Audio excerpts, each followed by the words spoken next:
Welcome, friends, to the Beaver Dam, and we are going to have a damn good time. We are here with the wonderful Kerrikal. How you doing, my friend? I'm doing fine, man. You could have taken a little bit longer on that intro. I wanted a bigger sip of water, but I'm here. Absolutely not. We are trying to make you dehydrocol. Where's my... I don't have my soundboard here. I can't disagree with you on that. Whatever. I think you mean the brr, brr, brr, brr. No. I'm... We gotta do the soundboard effects all with our mouths during this. I like the way he thinks.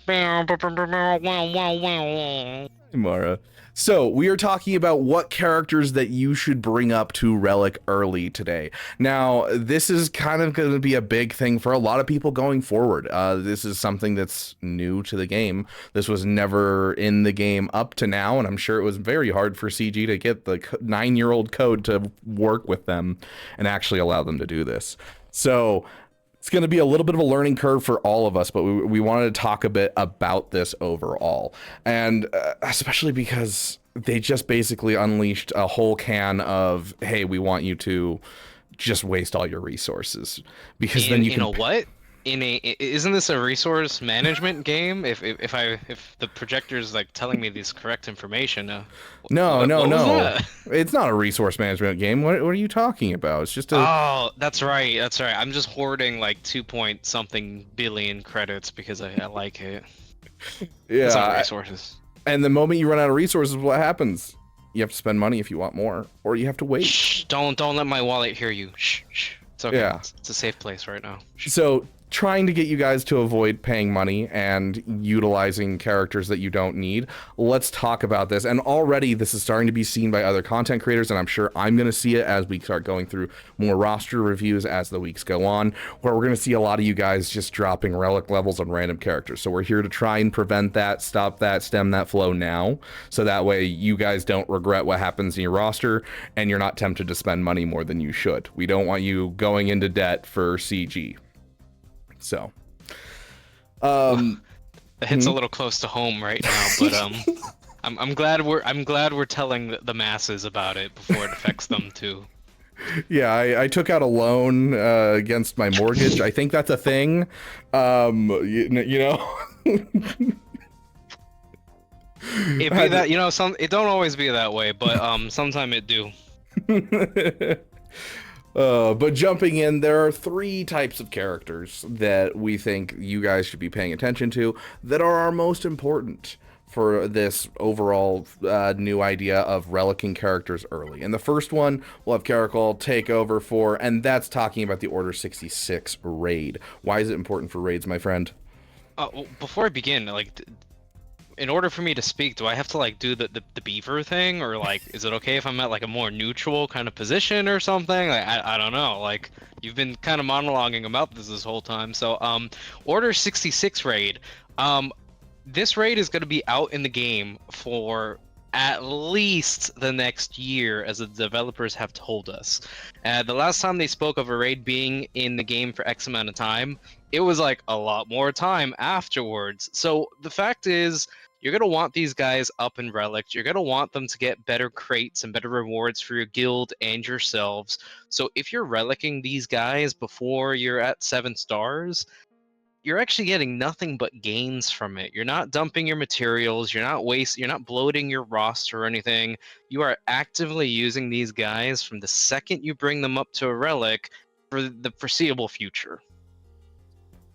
Yeah, and I think it's interesting. I was watching Arnold's stream the other day, and he was going through and he was taking a character up to 5-star Relic 3 and testing them. It was during his kicks testing stream, and then he took kicks up to 6-star and 7-star to see like the stat changes, and really the stat changes are the relic levels. It's really not the 5-star to 6-star and 6-star to 7-star. These guys perform basically how they're supposed to perform, even at a 5-star relic 3 versus a 7-star relic 3. Now that can be affected with certain things, like, you know, if you're trying to do like a specific underman strategy with certain characters, I definitely think that there could be some, roughness there, but overall 99% of the stats that you're getting are from the relic levels. And so the relic 3 5-star, it's not going to be that much different than your relic 3 7-star for this. So get your raid rewards in while you can, take advantage of it for the year that we have. I definitely think that's true. 100%. I think this is probably the one of the best reasons that we're going to be talking about today, really, like in my opinion, because it's a long-term thing. It's not just well, this is going to be expiring next month. You're going to be winning it for the next at least a year. Oh, I'm sorry. for at least the next year or so. Dude, during one of my recent videos, someone just pointed out in my comment section that I do this a lot when I'm emphasizing, and that there's a certain spot in the video where I have a video behind me playing of myself from a stream, and I'm talking and emphasizing something, and at the same time behind me, I do it at the same time. And so like at this, you could go find it. It was my Dark Side Ray. Guys. Yeah, my Dark Side Ray video. At 7 minutes and 19 seconds, the guy behind me, that's me, and me both go. You, huh? Dude, the comment was just made this morning, and I was like, oh my gosh, I gotta see this. It was hilarious. Oh man, that's crazy. But yeah, we all have mannerisms. Thanks for pointing out mine and making me self-conscious. But getting into our next one. That's why I'm here, man. This is why he chose me to talk to you guys on these things. But Beaver is right. That's bringing us up to one of our next talking points, which is game-breaking Datacrons, specifically focused Datacrons. Beaver, tell us more. Absolutely not. Yeah, no. This is something that for a long time I was violently against. Shut up. I was violently against taking I'm gonna have to just not look over there. I was violently against not leveling up characters for Datacrons, but these focused Datacrons and some of the newer Datacrons are just so wildly powerful that like it's definitely worth taking up characters to get something this game breaking, because like this is the difference of like you could push from Erodium into Kyber, and even like a month in Kyber is going to give you a significant boost in crystals. Now this is going to be a more mid-game thing, and I don't think this is going to be applicable to a lot of people, but I do think it's something that we should have on our radars as we get into like, you're getting towards the end of normal conquest, or you're starting to get into hard mode conquest, that kind of area where 4 million GP and above is kind of that sweet spot where I think this is something that would be very viable for a lot of people. It is very viable, and I know that when we hear game-breaking focused Datacrons, a lot of our minds are going towards the Dark Vision, Gray, Ray, whatever the freak her name is.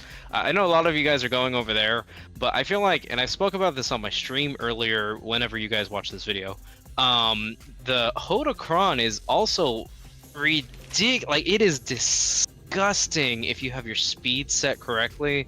You give Jedi Knight Luke 8 turns, and then you pass that back with Jedi Knight Revan, he gets another 8 turns. You pass it over with Jedi Knight Cal Kestis, he gets another 8 turns. You basically obliterate your opponent before they could do anything. It's absolutely insane. And if there are more focused Datacrons that are kind of ridiculous, like this Dark Vision Ray and this Hodocron, then it's definitely going to be worth it. If Grand Arena is kind of your home, like it is to mine and a lot of our viewers, I feel like, then this is kind of worth investing your time in those characters in order to like dominate and jump into the next bracket, like Beaver was saying earlier. Yeah, I've actually been having a lot of fun with this one, the Fenik Shan, Boba Silent Django one, and that's like the one I never got because like Felikal was on the prowl that day or something. Yeah, and so like Silent Django, obviously you need relic leveled, for Rote or whatever, where you bought the Lightspeed bundle, and so you probably have this. You might not have a Fenik Shan. You get Fenik Shan up to the level where she's usable in this, and you're good. You've activated the Kron, and that's all you really need because it's Boba soloing in this Kron. Or like the Jawa Kron. I have been having such a blast with this Kron. It's making me laugh so hard. You could kill off the Leia team without you can't kill Leia herself, but you can kill her whole team with this. You can take down any Mon Mothma team. Like I I'm have just not having found the use for this yet. Like, I oh always have it left over at the ends. I have all these other teams. I usually end up using them for their potency with like Jabba, just to really land those thermal detonators. But I'm I glad that you I and the love rest it. of the community are having fun with it. Yeah. I mean, it struggles sometimes because I've been like, I'm starting to get into high kyber too, and it's just like people don't put things that are like that don't have tenacity up on their teams essentially, Kyber and too. so I yeah. remember those days. That was like a week ago for you. Shut up. Hey. So you're sidetracking from the point that we're trying to get across to the people here. Calm down. Fine. But Datacrons, I know they're not everyone's favorite things. They're here to stay. And with these focused Datacrons, and especially the new level 9 focused Datacrons coming out, I don't think it's necessarily a bad thing. I don't think anyone's going to bat an eye about, taking a 5-star Wampa up to Relic 3 and having a little bit more fun with their Wampa for a while. Like, I can't wait to see what people are going to be doing with these Wampacrons. I think there's a few reports of a couple things of people doing with their Wampas already. I'm a very big Wampa stan, so you know what? Kerrikal approves of this Cron. And the fact, like you said, the fact that it's a level 9 and the price is significantly reduced.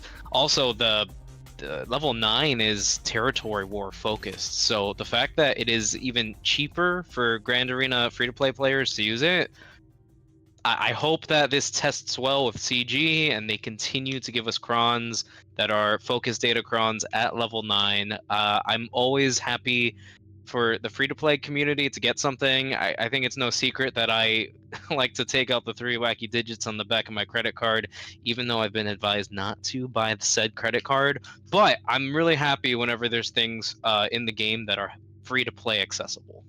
hmm. And jumping into the last point that we have, this one I think is very applicable to every single one of you, and I think is the biggest reason why you should ever bring up a character up to relic level early, because there's no end to its uses, there's no end in sight, it's just good, which is when you're working on a project, when you're working on a big project, especially like a galactic legend, you're going for your first galactic legend. Let's say you're going for Leia, right? If you're going for Leia, I see zero problems with taking the characters that are good in these requirements and bringing them up to relic levels early, because like overall, it's just going to improve the teams in your roster. So if you're an early player, if you're a mid game player, if you're a late game player, it doesn't matter. Take those characters up. You're going for Leia, take your Captain Rex up to Relic 3 and make your Fenik Shan even before he hits his 7 stars. Take your Chupio, your 3-Poc, up to Relic 3 before he's 5 stars. There's tons of characters in these different requirements that could be very beneficial to your account at Relic levels, and I think this is the big thing to do, is don't just go Relic. Like, there's nothing wrong with a little PP. Passion projects are important, so go ahead and, Very important, indeed. yeah, from time to time you can do a PP and you can relic a character you really enjoy, but I think this is the biggest place that I think this is going to be helpful, is basically augmenting your roster as you go for major farms, so that way you're not just sitting there with like yes, Imperial troopers are fantastic at low gear and that's awesome, but like not a lot of other characters are really good outside of low gear, and so this allows you to kind of utilize those characters earlier than they should be able to be utilized. So I think this is the biggest thing for me, is just to, for your big projects, go for your relics early for the characters that are going to make a difference in your account. Not Lando, not Admiral Akbar, but doing things like, Captain Rex and Chupio. Yes. Yeah, I agree with what Beaver just said. These are all very valid points. Excuse me. I hope you guys can hear me now. I mean, like, I feel like to add on top of what he was saying is, we all have, part of the reason why we play this game is because it's Star Wars. We've got all of our favorite characters in this. So I feel like sometimes you might want to relic up a character before anything else, and there's not really a direction for it. So maybe if you can find like like a favorite character of your Leia farm that you might want to take up early, that's going to be very viable. Because I mean, ultimately, you're working for a Galactic Legends or a Journey Guide character, whatever the case may be, and you can now use this character more early on. But also, you're not wasting your gear.